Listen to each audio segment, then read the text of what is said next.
Olá pessoal, sejam bem-vindos a mais uma aula de Geografia. Na aula de hoje nós vamos estudar a agropecuária. Iremos estudar os aspectos da agricultura, da pecuária, das atividades econômicas relacionadas ao campo. O que de geografia agrária você sabe? O que pode cair na sua prova? Eu sou o professor Gabriel Lima e convido todos vocês a entenderem melhor a agropecuária, os aspectos dela e como ela funciona no Brasil. Bom, para começar, a gente tem que lembrar que a economia, né, os processos produtivos, eles podem ser didaticamente separados em três setores. Infelizmente, né, felizmente, com a modernização, com o próprio avanço da tecnologia no campo, na indústria, né, acabou mudando um pouco isso. A gente não tem mais esses setores assim formados de maneira tão certinha, tão separadinha. Pelo contrário, a relação entre eles está cada vez mais intensa. E muitas vezes a gente não fala, né, em três setores. Mas, para a gente entender melhor a aula de hoje, eu vou separar aqui, tá, os três setores da economia. Talvez já tenha aprendido isso na escola, já tenha aprendido isso alguma vez na sua vida. E eu vou separar, né, o setor primário do secundário e do terciário. Lembrando que esses setores estão cada vez mais relacionados e essa separação, muitas vezes, ela é muito simples diante, tá, da complexidade que esses setores têm hoje em dia por conta da tecnologia, por conta dos avanços tecnológicos, beleza? Então, como assim setores da economia? Bom, a economia, ela vai ser tudo aquilo que analisa, que observa, né, os bens e os serviços que são praticados em um país, que são praticados em um lugar. E aí, por exemplo, vamos pensar um suco de laranja. Todo mundo já bebeu um suco de laranja de caixinha, por exemplo. Porém, a gente sabe que aquele suco de laranja, ele possui um valor, né? Você não pode chegar no mercado e pegar, você tem que comprar, né? Claro, ele possui um valor. E isso faz dele um bem.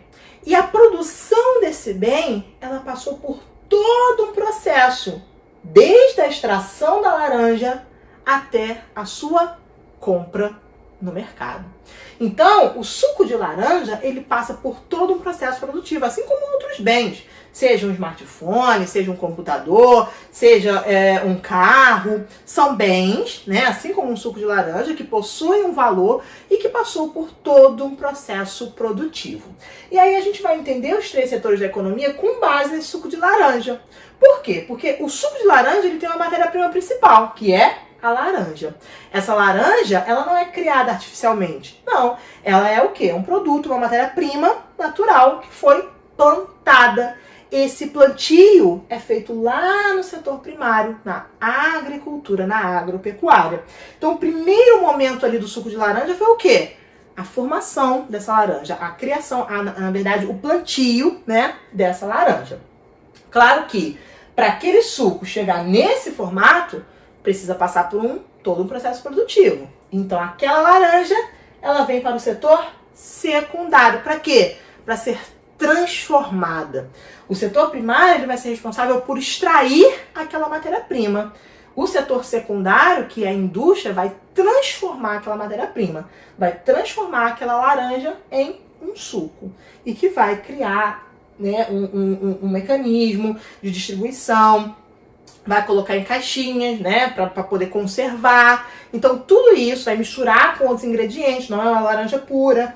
Então, tudo isso faz parte do processo produtivo desse suco. Agora, quando você vai comprar um suco de caixinha, não tem como você ir na fábrica, né? Você até pode comprar às vezes na fábrica, mas imagina, você vai fazer compras do mês. Aí você vai comprar arroz, vai na fábrica de arroz. Você vai comprar feijão, vai na fábrica de feijão. Não é assim que funciona, né? Nós, na verdade, estamos indo até um supermercado. Então, a fábrica, a indústria é responsável pela, né, distribuição para o setor terciário, que vai distribuir para você, consumidor. Ou seja, a indústria distribui para o mercado e o mercado distribui para o consumidor, que é o setor terciário, que é o setor de comércio, que vai vender esse produto para você. Então a gente tem aí todo um processo produtivo por trás de um produto. Mas por que eu estou falando tudo isso?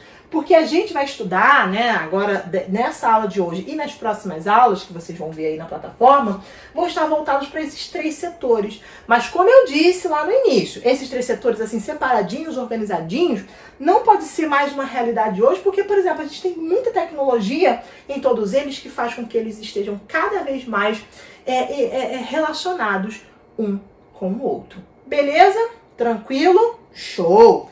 Bom, para começar então, hoje, aula agropecuária. O que é agropecuária? O termo agropecuária envolve a agricultura e a pecuária.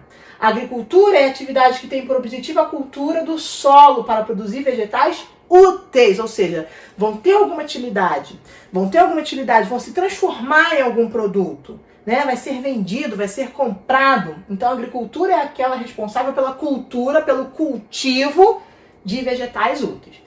Já a pecuária é a atividade que trata de todos os aspectos da criação do gado e de outros animais.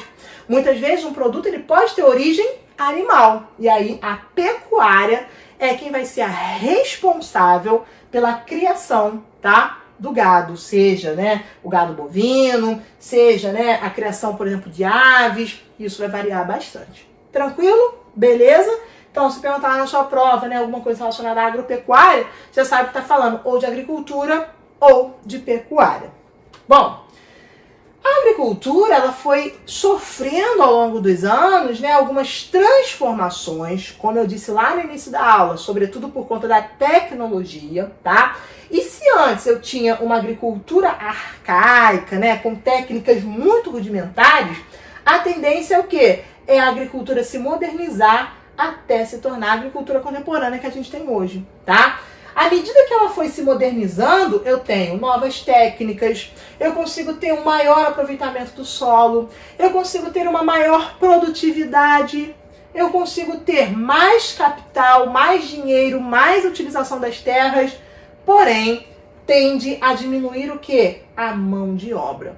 À medida que a agricultura vai se modernizando, à medida que a agricultura vai alcançando esses objetivos, ela também começa a afastar a mão de obra humana. Mas calma, muita atenção. A mão de obra diminui no sentido de colher, plantar e etc. Ou seja, muitas vezes aquela substituição do homem pela máquina se dá muito em algumas técnicas de plantio, como colher, como plantar. Às vezes, no lugar de 10 homens, eu uso um trator, por exemplo. Mas a agricultura contemporânea ainda continua contando com mão de obra sim, tá? Não significa que as máquinas estão funcionando sozinhas. Na verdade, eu tenho técnico que trabalha com aquela máquina, eu tenho, por exemplo, pesquisadores, eu tenho, por exemplo, um cara que vai ser responsável, né, por toda a manutenção, né, daquelas novas tecnologias que são colocadas ali. Ou seja, a mão de obra ainda existe no campo, tá? Não vamos nos confundir com isso. A mão de obra ainda está no campo sim, porém em escala bem reduzida, tá? E cada vez mais qualificada. Ou seja, no campo precisa-se cada vez mais de trabalhadores qualificados para atender a essa modernidade da agricultura de hoje. Tranquilo? Então isso é uma reflexão muito importante lá para quando a gente, caso caia na prova de vocês alguma questão sobre, né, a modernização da agricultura. Pois bem, bom, então por conta dessa modernização toda, por conta dessas transformações, a agricultura ela vai poder ser dividida em duas, tá? Primeiro, eu vou ter uma agricultura tradicional. A agricultura tradicional ela vai ser muito praticada em pequenas e médias propriedades, tá? Então, é uma agricultura mais antiga, praticada em pequenas propriedades, onde se pratica a policultura. Toda vez que vier lá na sua prova, que vier lá no seu conteúdo de estudo, a palavra policultura é o cultivo de diferentes itens, tá? De diferentes vegetais, por exemplo. Essa agricultura tradicional, ela se utiliza sobretudo da mão de obra familiar, tá? A agricultura familiar, ela continua sendo muito importante, embora ela seja bem menor do que o outro tipo de agricultura que nós vamos ver daqui a pouco, ela ainda é muito importante, porque é ela que atende ao mercado local. local, ou seja, é uma produção voltada para o mercado interno, para a própria subsistência da população local. Por isso que lá na Rede Globo vai aparecer lá aquele programinha meio complicado, né? Aquele comercial meio tenso, porque ele tem vários equívocos ali de falar que a agrotech, agropop, agro é tudo. Cuidado com aquele comercial, não caia naquela ideia de que tudo é muito bonito, tudo é muito perfeito ali, mas a gente sabe que o campo ele apresenta muitos problemas.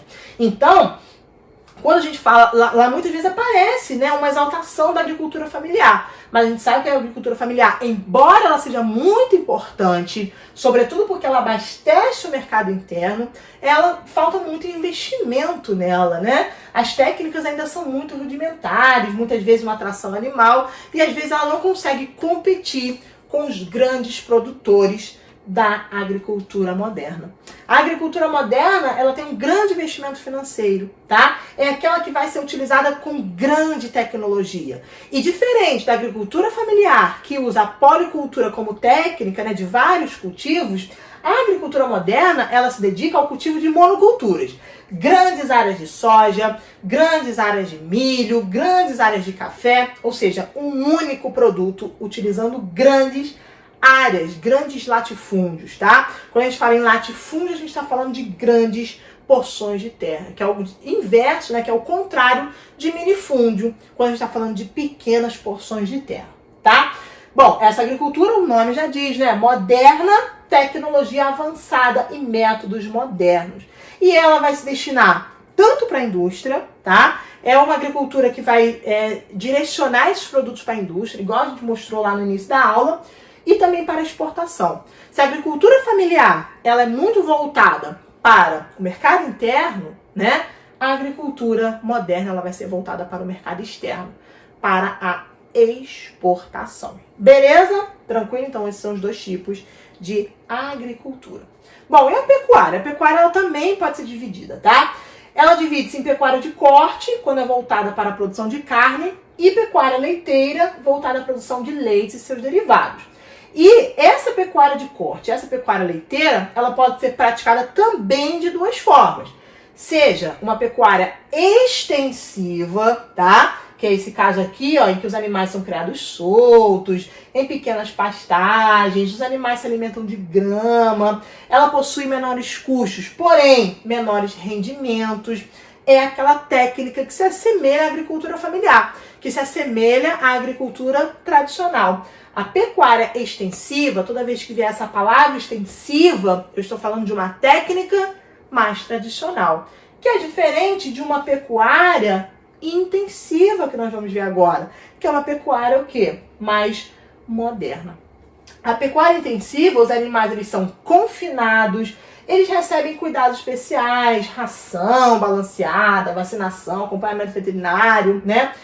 Possui maiores custos, porém maiores rendimentos. Então, quando você vai lá no mercado, encontra lá a Friboi, a gente sabe que aquele boi, ele veio, na verdade, de toda uma técnica, né? Ele possui aquele preço alto, muitas vezes até alto demais, né?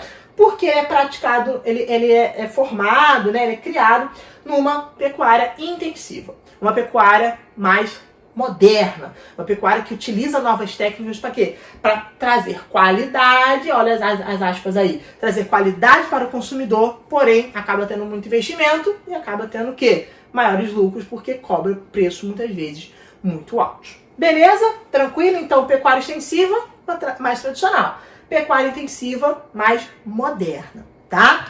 Bom, e a gente também, toda vez que a gente está estudando a agropecuária, toda vez que a gente está estudando a geografia agrária, estudando o campo, a gente não pode esquecer dessa palavrinha muito importante, o agronegócio, ou agrobusiness, né, do inglês. Né? Olha como eu sou chique. Na verdade, o agronegócio é uma tradução do agrobusiness, que é uma expressão para falar sobre a grande integração que nós temos entre as atividades primárias e o setor industrial. Lembra quando eu falei lá no início da aula que essa classificação hoje ela está muito mais imbricada, ela está muito mais relacionada umas com as outras? Por quê? Porque hoje a gente tem a tecnologia das fábricas, a tecnologia da indústria avançando para o campo. E quando a gente tem hoje uma grande integração, como se fosse uma formação de um único setor, né, juntando o secundário com o primário, a gente chama de agronegócio, tá? Que é um sistema agrícola em que eu vou ter indústrias avançando para o campo, indústrias utilizando técnicas agrícolas. Beleza? Tranquilo? Agronegócio, importantíssimo lá para sua prova. Bom, e sobre a agropecuária brasileira? O que a gente pode dizer sobre a agropecuária do Brasil? Primeiro, o Brasil está sempre disparado aí, como sempre um grande produtor de café, um grande produtor de laranja. O Brasil exporta muita laranja, tá? Não sei se vocês já ouviram falar. Grande produtor de cana-de-açúcar, ó, desde o período colonial o Brasil tem ali uma técnica de produzir a cana-de-açúcar muito antiga, né? Que, claro, foi se modernizando, mas nunca deixou de ter o plantio de cana-de-açúcar no Brasil. Exportação, né, de etanol, exportação mundial, tá? De carne bovina. O Brasil exporta a sua carne bovina e as aves para o mundo inteiro, tá? E é um grande produtor de soja. Tá? A soja a gente sabe que é um produto que gera muitos lucros para o produto interno bruto do Brasil, beleza? Então o Brasil ele tem esses principais itens agrícolas, mas por que o Brasil possui tantos itens agrícolas, tanta criação? Quais são as condições favoráveis para essa grande agropecuária brasileira? A gente sabe, por exemplo, que ali no Centro-Oeste, o grande carro-chefe da nossa economia é a agropecuária. Mas por que o Brasil ele tem, né, condições tão favoráveis? Vamos lá, algumas condições. Disponibilidade de terras agricultáveis, ou seja, o Brasil ele tem um grande território para plantar. O grande capital do plantio, né, da agricultura é o quê? São as terras. Então o Brasil ele tem grande disponibilidade de terras, tá? Desde o período colonial o Brasil sempre foi muito usado para quê? Para o plantio. Isso não mudou, tá? Então o Brasil ele tem grandes terras, ele tem um grande território. Além disso, outro item importantíssimo para o plantio é o quê? Abundância de água. O Brasil tem rio, o Brasil chove pra caramba. Então, o clima favorável do Brasil, somado à grande quantidade de rios, nós já vimos a aula de hidrografia, grande quantidade de rios. Se você ainda não assistiu essa aula, vai lá assistir, tá? Não perca. Isso favorece muito, tá? A agropecuária no Brasil, porque a água ela é muito utilizada nas técnicas agrícolas, tá? O Brasil também, pode parecer que não, mas tem uma tecnologia de ponta que favorece muito a agricultura moderna brasileira. E lembra que eu falei, a agricultura moderna ela acaba tendo o quê? Grandes lucros, né? Ela acaba gerando grandes lucros para o Brasil. Então, a tecnologia que é investida no Brasil ela é muito grande. Isso faz com que o Brasil seja um grande produtor, tá? Luminosidade, que tem a ver com o clima, né? Um clima quente, né? Um clima tropical, né? Muita luz, isso é muito bom para as plantas. E claro, né? Sem o solo não dá. O solo do Brasil ele é muito bom, tá? E até mesmo os solos que não são muito bons, a tecnologia ajuda. Por quê? Porque ela vai transformar aquele solo e vai fazer com que eles se tornem solos agricultáveis, tá? Então essas são algumas condições favoráveis para o agronegócio no Brasil. É claro que o Brasil ainda tem alguns desafios, né? Mesmo sendo um grande país agroexportador, ele tem alguns desafios como infraestrutura e logística, tá? Que é a questão da distribuição desses produtos, legislação tributária muito complexa, às vezes é muito caro toda essa legislação, e às vezes o Brasil vende um produto, tá? Muito barato para fora e compra um produto derivado daquele item que ele vendeu muito caro, tá? Recursos financeiros inadequados, gestão empresarial, mão de obra, tudo isso são alguns problemas que o Brasil ainda precisa enfrentar, tá? Porque se eu tenho, por exemplo, muita modernidade, se eu tenho muita tecnologia de ponta, eu acabo diminuindo a mão de obra do campo, né? Além das grandes concentrações em grandes empresas. Lembra do agronegócio? O agronegócio no Brasil ele é muito forte. A agropecuária no Brasil ela vai ser muito marcada por esse agronegócio. E às vezes essas terras, essa produção fica concentrada na mão de grandes empresas. Bom, toda vez que a gente vai falando, né, sobre a agropecuária, sobre o campo do Brasil, a gente vai ter alguns nomezinhos, alguns personagens, tá? Por que personagem? Porque tá ligado à pessoa, tá ligado à mão de obra, tá ligado ao trabalhador do campo. E alguns nomezinhos que podem aparecer lá na sua prova, tá? Que já apareceram em provas anteriores e que pode vir a aparecer de novo, tá? Como assim, professor? Primeiro, latifundiário. Toda vez que a gente está falando de latifundiário, lembra que eu falei, latifúndio, grandes terras, tá? Então, latifundiários são os donos dessas grandes terras, tá bom? Beleza? Que é diferente do minifundiário ou minifúndio. Minifúndio são pequenas terras, minifundiário, donos de pequenas terras. Bom, outro nome que é muito comum são os chamados posseiros. Posseiros vem de posse, é isso mesmo que você está pensando aí. São trabalhadores do campo que, com suas famílias, ocupam terras que não estão sendo utilizadas e que pertencem ao governo. Ou seja, eles, né, na verdade, tomam posse de algumas terras para trabalhar, para plantar, para criar ali uma atividade. Beleza? Então, o posseiro vem de posse, tomar posse, de tomar aquelas terras. Bom, que não estão sendo utilizadas e que muitas vezes pertencem ao governo, tá? Bom, a gente também vai ter o chamado arrendatário. Arrendatário são agricultores que alugam a terra e pagam em dinheiro pelo uso. Por exemplo, vamos lá, eles, eu tenho uma porção de terra, tá? E aí vem uma pessoa e vai perguntar pra mim, olha só, será que teria como a gente dividir essa terra aí? Eu vou te pagar um preço, vou pagar o aluguel para usar metade da sua terra, tudo bem? Aí eu concordo, pronto, ele é um arrendatário. Ele está utilizando uma parte da minha terra e está pagando em dinheiro para utilizar uma parte da minha terra. Esse é o arrendatário, que está alugando a parte de uma terra minha para plantar. Bem semelhante vai ser o parceiro ou meeiro. Eu tenho lá minhas terras, aí vem um parceiro ou meeiro e decide utilizar metade, uma porção das minhas terras. Porém, se ele fosse arrendatário, ele pagaria em dinheiro, ele pagaria o aluguel. O parceiro ou meeiro, não. Ele vai dividir comigo a produção dele. Ele fala, ó, você me dá metade das suas terras, que metade da minha produção eu dou para você. E aí você lucra com ela. Então, essa é a diferença entre arrendatário e meeiro. Beleza? E por último, nós temos os grileiros. Esse nome é bem famoso, tá? Que são aqueles que falsificam títulos de propriedades e vendem terras que não são suas. Como assim? Antigamente era muito comum, tá? Uma técnica, hoje é bem diferente, hoje tem várias impressoras, várias técnicas modernas que dá pra fazer isso, mas antes era usado assim. Chegava o cara, falava assim, olha, essa terra é minha e eu vou vender. Aí o cara que ia comprar a terra falava assim, tá, mas cadê o documento? Cadê a documentação? Ele tá aqui. E quando ele ia mostrar a folha, quando ele ia mostrar o documento, tava uma folha envelhecida. Aí o cara acreditava. Ah, realmente, a terra é dele, né?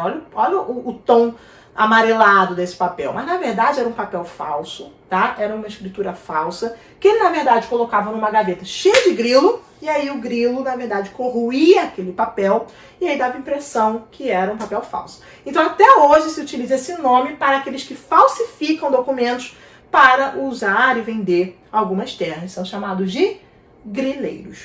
Tranquilo? Show? Fácil? Muito fácil, né?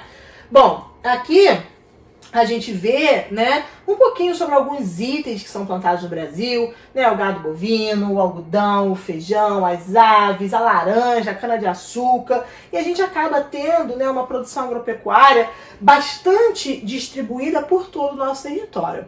Toda vez que a gente está falando sobre esse plantio, sobre o avanço dessas técnicas, seja da agricultura, seja da pecuária, nós falamos de fronteira agrícola. Fronteira agrícola são as áreas destinadas para o plantio. O problema é que muitas vezes o avanço dessa fronteira ocupam o quê? As áreas naturais. E aí é um problema, porque causa desmatamento, né? Porque causa, na verdade, uma ocupação de terras indígenas. Então a gente tem que perceber que toda vez que a gente fala em fronteira agrícola, de expansão de fronteira agrícola, está relacionado, lá na sua prova vai aparecer assim, com impactos ambientais, com o desmatamento, com a destruição, muitas vezes, de um bioma, tá? E se você não viu a nossa aula sobre vegetação, acompanha lá, tem um vídeo lá muito bom, pra gente poder aprender sobre esses biomas e quais deles, né, são muito impactados pelo avanço da fronteira agrícola. Beleza? Não perde não, hein? Assiste lá.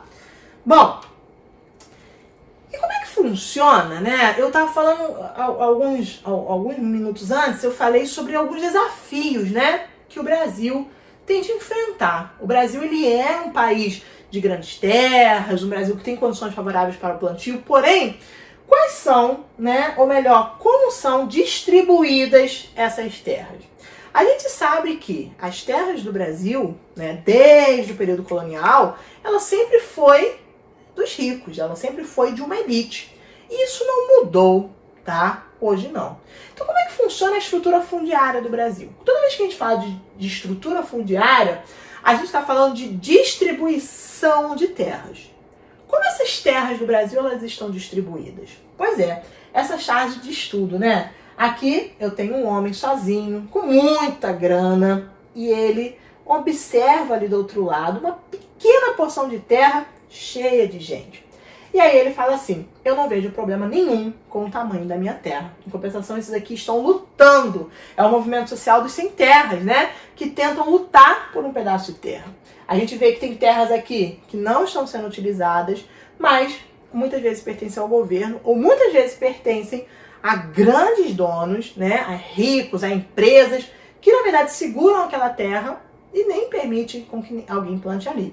Ou seja, nós temos uma má distribuição de terra no Brasil. O Brasil ele tem uma distribuição de terra muito desigual, em que a maior parte das terras estão concentradas nas mãos de poucos. Ou seja, nós temos uma concentração fundiária, em que a maior parte das terras ocupadas e os melhores solos estão nas mãos de poucos proprietários, que são quem? Os latifundiários, os donos de grandes terras. Enquanto o imenso número de pequenos proprietários, que são os minifundiários, possuem poucas terras. Então, gente, percebam que a desigualdade ela é muito grande. A forma como a agricultura familiar tem que competir com a agricultura moderna, ela é muito complicada, ela é muito complexa. Por quê? Porque não dão conta, tá? Não tem terra para eles plantarem, não tem condições. Então, o Brasil ele precisa já há muitos anos de uma reforma agrária, que seria uma redistribuição dessas terras de uma maneira mais igual e não desigual, né? De uma maneira mais igualitária, de uma forma, né, que fosse melhor distribuída. O problema é que não basta só reforma agrária. Muitos políticos em época de eleição falam, nós vamos promover a reforma agrária no Brasil, beleza. Mas não adianta também eu distribuir essas terras e não dar um suporte para o minifundiário. Por quê? Porque o rico vai continuar rico, porque o dono dos proprietários de terra, mesmo que os grandes, né, proprietários de terra, mesmo que eles possuem menos terra, eles, na verdade, vão continuar com suas tecnologias. Ou seja, se eu fizer uma reforma agrária, se eu promover uma reforma agrária, ela sozinha não vai dar conta. Eu preciso trazer um financiamento dos assentados, eu preciso, né, de uma garantia nos preços, na concorrência. Como que o cara que vai competir com um cara que tem grandes máquinas, que tem muita tecnologia, que tem logística, não vai conseguir competir. Então percebam que não basta só a reforma agrária. Eu preciso de outros investimentos, eu preciso dar uma orientação técnica para esses agricultores que vão receber suas terras, eu preciso criar infraestrutura para esses agricultores. Então a gente percebe que o Brasil ele precisa de uma grande reforma, ele precisa de uma nova estruturação de suas terras. Para quê? Para que seja um campo menos desigual. Hoje é muito comum até mesmo os conflitos de terras, tá? A terra ela tem um valor muito grande. A terra, na verdade, né, aquele pedaço de terra disponível para o plantio, ele vai ter um valor muito grande e muitas vezes, né, o grande camponês ele não quer dividir suas terras e aí provoca até mesmo morte nos campos. Então até hoje nós temos grandes conflitos de terra, conflitos muitas vezes com populações tradicionais, tá? Então é uma dura realidade, uma triste realidade no Brasil, essa questão dos conflitos de terras. Beleza? Que também pode vir até mesmo lá na sua prova como uma questão, um debate mais social. Beleza? Não perca então esse assunto de vista. Bom, falando ainda sobre os problemas do campo, a gente também não pode deixar de comentar aqui a grande utilização dos agrotóxicos, né? Os grandes impactos ambientais promovidos no campo. Vocês sabem que os agrotóxicos, né, eles são usados muitas vezes, né, como pesticidas, né, para tirar algumas pragas e fazer com que aquela plantação ela fique ali mais tempo, ela dure mais. O problema é que esse agrotóxico ele vai direto para onde? Para o prato da população. Por quê? Porque são alimentos, né? A gente está falando de alimentos. Então, a questão dos agrotóxicos, né, é muito frequente na legislação ambiental do Brasil. Muitos agrotóxicos são simplesmente liberados o uso deles e que provocam grandes danos à saúde da população. Assim como, né, os alimentos transgênicos, né? Começa a perceber, vai no mercado e vê os produtos que tem esse T aqui. São produtos transgênicos, são produtos que não são orgânicos, são produtos que sofreram alguma modificação. Para quê? Talvez para crescer mais rápido, né? Talvez para durar mais tempo. É muito comum, né, a utilização até mesmo dessas técnicas na própria criação do gado. Então, aqui é uma questão, é uma relação do campo com a saúde da população, né? Nós nos alimentamos desses produtos que muitas vezes são utilizados, né, agrotóxicos, e isso causa um grande problema para a saúde da população e até mesmo grandes impactos para as terras, né? Por exemplo, a própria poluição de lençóis freáticos provocadas pelos agrotóxicos que são utilizados no campo. Beleza? Tranquilo? Bom, temos aqui então algumas questões, tá? Algumas questões para a gente discutir. Dá uma olhadinha nessa primeira aqui, ó. Assinale a alternativa que apresenta apenas características da agricultura extensiva.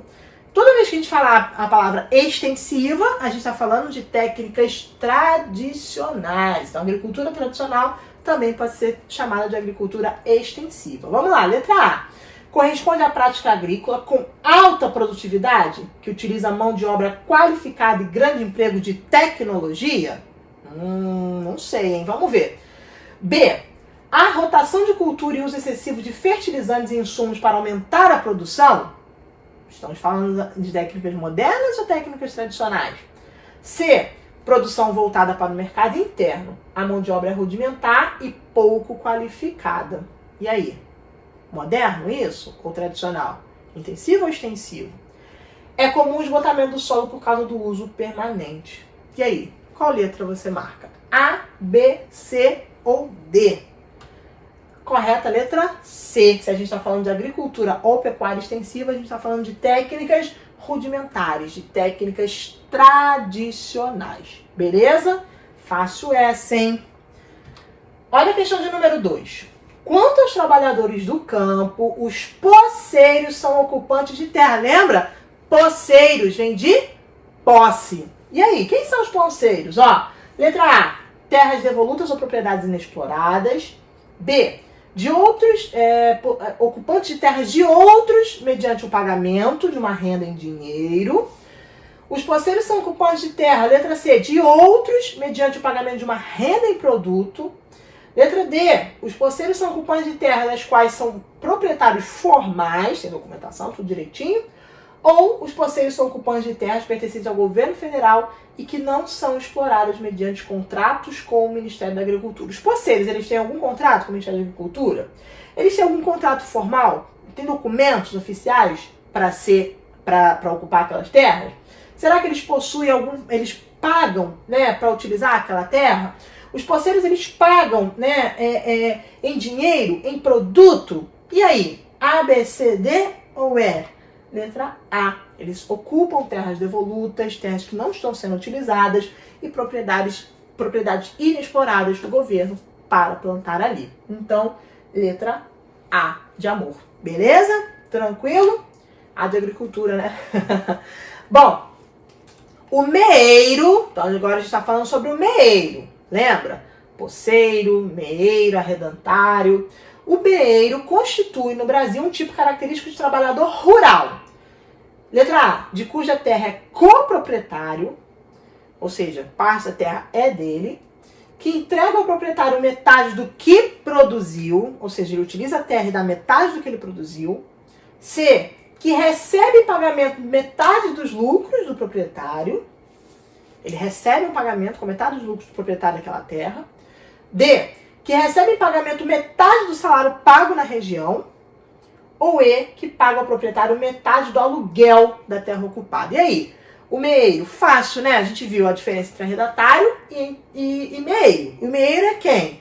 É aquele que entrega metade do que produziu como paga. Lembra que eu dei o exemplo? Ele usa metade da minha terra e paga com produto. Se fosse aluguel, se ele pagasse com algum tipo de aluguel, não seria meeiro. O nome recebido seria arrendatário. Tranquilo? Percebem a diferença? Show! Perfeito! Letra B de bola. Bom, sobre a agricultura familiar no Brasil, pode-se afirmar que, letra A, por falta de acesso ao crédito rural, não participa das cadeias agroindustriais, tá? B, é responsável pelo fornecimento da maior parte da alimentação básica dos brasileiros e, por isso, concentra a maior parte da área cultivada, com lavouras e pastagens no país, grandes terras, grandes áreas. Letra C, concentra a maioria do pessoal ocupado nos estabelecimentos rurais brasileiros, ou seja, a maior parte da população está ocupada, né, está trabalhando na agricultura familiar. Ou letra D, embora os membros da família participem da produção, a maior parte da mão de obra é contratada e quem comanda a produção não trabalha diretamente na terra. E aí? A, B, C ou D? Letra C. Concentra a maioria do pessoal ocupado nos estabelecimentos rurais. Por quê, professor? Por que a letra C? Galera, a gente tem que lembrar aqui, a agricultura moderna, a agricultura intensiva, ela vai ter cada vez menos uso da mão de obra. A maior parte da mão de obra está onde? Nas técnicas mais tradicionais, nas técnicas mais arcaicas, utilizadas na agricultura familiar do Brasil. Beleza? Então é ela que acaba concentrando a maior parte do pessoal que trabalha no campo brasileiro.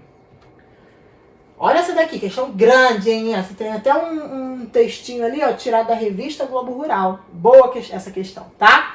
Vamos lá, vamos ler. A expansão das cadeias produtivas de carne, grãos e algodão em direção às regiões centro-oeste e norte vem aprofundando o processo de interiorização do país na última década. Ou seja, eu estou avançando, né, para o interior do Brasil, estou ocupando terras mais interioranas do Brasil com o cultivo, né, de carnes, grãos e algodão. A constatação é da nova edição do Atlas Nacional do Brasil Milton Santos, lançado pelo IBGE. A publicação, composta por 548 mapas, 76 gráficos, 8 tabelas, 6 fotos e 14 imagens de satélite, atualiza informações geográficas sobre o território brasileiro na última década. Então, tem esse atlas aí que é importante para a gente conhecer o campo, conhecer a ocupação dessas terras no Brasil. O processo acima descrito, no contexto das reconfigurações do espaço agrário do Brasil, toda vez que a gente está falando do espaço agrário, a gente está falando da geografia agrária, a gente está falando do campo, do espaço do campo brasileiro, deflagra. Letra A, o processo de redistribuição de terras. B, a expansão da fronteira agrícola. C, a concentração da produção para o mercado externo. Ou letra D, o estímulo à desapropriação de terras improdutivas. Marcou certo quem falou a letra B. Lembra que eu falei? Fronteira agrícola são todas aquelas terras cultivadas, aquelas terras utilizadas para o cultivo e que muitas vezes avança sobre o quê? Sobre as áreas naturais, como a Amazônia, como o Cerrado. Então, se eu estou falando aqui de expansão de cadeias produtivas, eu estou falando de expansão. Olha a palavra expansão aqui, olha a palavra expansão aqui, para ajudar você a responder certo. Então, eu estou falando de expansão da fronteira agrícola no Brasil. Tranquilo? Perfeito? É isso. Muito obrigado pela atenção. Espero que vocês estejam gostando, acompanhando as nossas aulas. Já tivemos aulas sobre alguns aspectos naturais do Brasil. Hoje nós vimos alguns aspectos naturais relacionados aos aspectos humanos. Lembrando que a geografia humana e a geografia física, né, que lida com os aspectos físicos da geografia, elas estão bem relacionadas e na sua prova muitas vezes elas vão vir dessa forma mesmo, tá? Espero que vocês estejam conseguindo estudar, conseguindo acompanhar a matéria. Espero que vocês estejam gostando das nossas aulas e aguardo vocês no nosso próximo tema, em que a gente vai falar sobre agricultura. Então, desculpa, a agricultura a gente falou hoje. Na próxima aula a gente vai falar sobre a indústria, né? Seguindo lá aquele movimento que eu falei, da agricultura, passando pela pecuária, passando pela indústria, chegando até o setor de serviços. Beleza? Espero que vocês tenham gostado e aguardo vocês até a próxima aula. Um abraço a todos e bons estudos!